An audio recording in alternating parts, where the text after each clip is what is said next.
لفنان موسيقار شهير وفرقته الرائعة التي تعد ملمحا من ملامح فن الموسيقى في مصر. كما أن المنصورة في مجالات شتى رفدت الحياة الأدبية، مش رفدتها يعني رفدت بالدال الحياة الثقافية بمجالات شتى، هي كذلك تمد الحياة الثقافية بموسيقى رائقة ومواهب هائلة جدا. أخي الأستاذ فرج طرح عدة أسئلة أجيب عليها سريعا كده في جمل.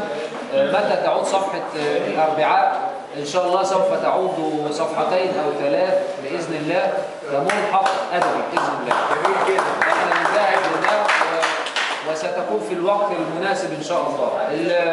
الوضع الصحفي في مصر منهار جدا، أسوأ ما يمكن أن ينظر إليه.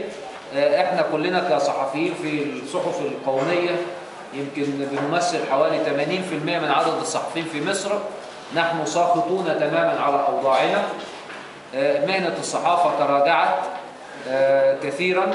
ربما الرئيس السيسي نفسه يشكو كثيرا من موقف الإعلام والصحافة منه، وهذه الشكوى سوف تظل قائمة لأن الصحفيين في الصحافة القومية متضررون، وأنا أتحدث بشكل مهذب ودبلوماسي جدا.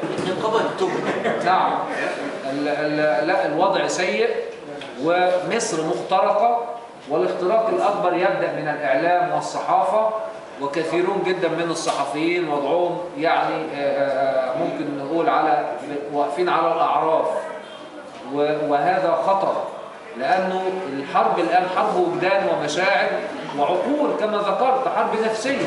الجيل الرابع من الحروب كما يقال، لا هنا لا في جيوش مسلحة ولا دبابات ولا طيارات، حرب فكر وإبداع وصحافة وإعلام. مصر مجردة من كل هذا، لا تملك أي سلاح. وطبعا مع سبق الإصرار والترصد تم ضرب المؤسسات الصحفية القومية الكبرى، تم تدميرها، وقلنا وشكونا كثيرا. ومنذ 25 يناير 2011 الثورة الأولى ثم الثورة الثانية أو امتداد الثورة الأولى، أوضاع الصحافة تتقهقر وتتراجع.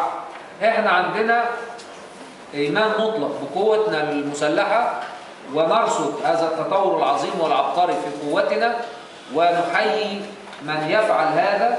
لكن في النهاية الاتحاد السوفيتي كان لديه أقوى جيش في العالم ولم يمنعه من التفتت.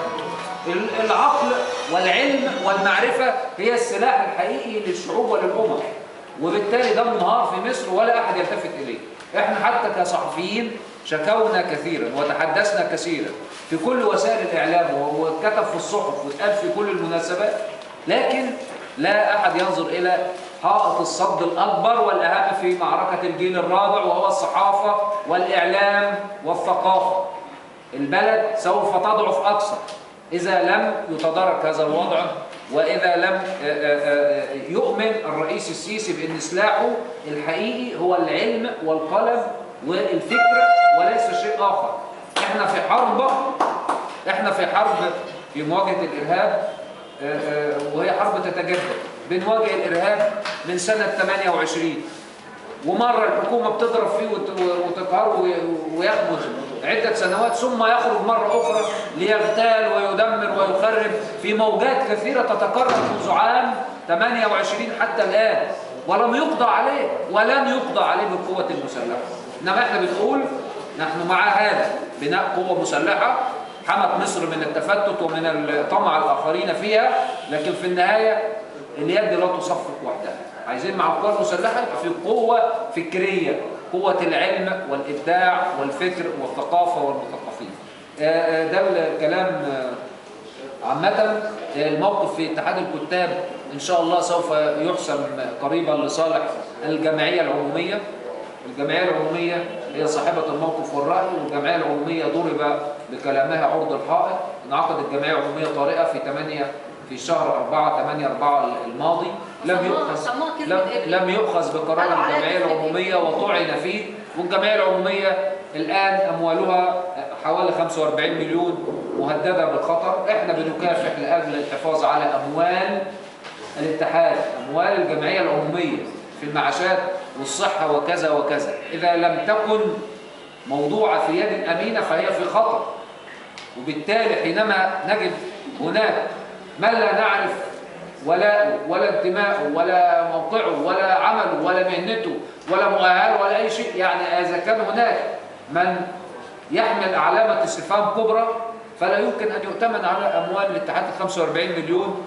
وكفاحنا من أول لحظة على مدى أكثر من سنة والحفاظ على أموال الاتحاد هي الآن مهددة بشدة، ونحن نحذر من هذا ونكافح لأجل أن تصل هذه الأموال إلى الجمعية العمومية في النهاية، وألا يتم وضع اليد عليها وتهرب بشكل ما، وألا تترشح مرة أخرى، وألا تترشح مرة أخرى. لا طبيعي مش هترشح لا أخرى ولا أولى، وكانت طبعا، بس احنا اتوضعنا في إطار من ضرورة المحافظة على أموال الاتحاد وهذا الكيان النقابي من أن يقرب، وعايزين نكون عند مستوى ثقة الجمعية العمومية.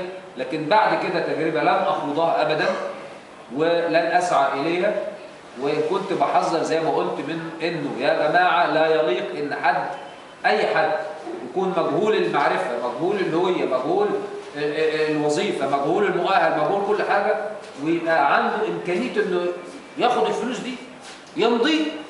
أي حد يمضي وياخد الفلوس ويهرب، ما تعرفش يعني راح فين ولا جاب منين وليس لديه ما يبكيه في بلدنا هنا في هذا المكان. وبالتالي أنا بقول إن في خطر، وكل دورنا إن إحنا ننبه، وبنحاول على عدة مستويات سواء قانونية أو واقعية أو غيره نحافظ على أموال الاتحاد حتى تصل إلى أعضاء الجمعية العمومية. باختصار، آخر إنتاج أنا عندي غير ال 17 كتابا التي صدرت، هنالك كتاب الحرية في الإسلام وكتاب في الفكر،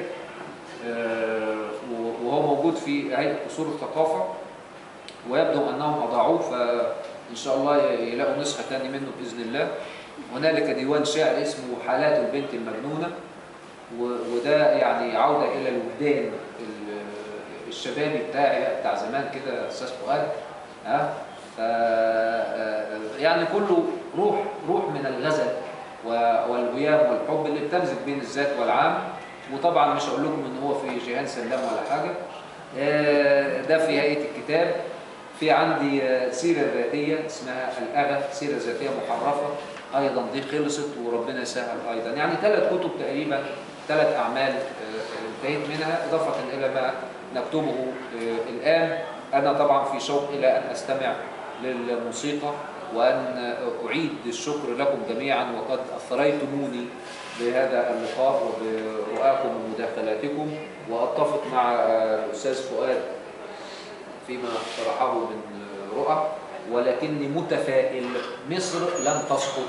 باختصار رؤيتي أن مصر لن تسقط، ومرت بمراحل أشد سوءا مما تمر به على مدى السنوات الأخيرة، ونجت من السقوط. احنا بس كل ما هنالك زي ما بقول دايما انه نريد ان ننجز اليوم قبل الغد، وما ينجز في ساعة او في يوم يمكن ان ينجز في ساعة، ما ينجز في ساعة يمكن ان ينجز في دقيقة. لكن على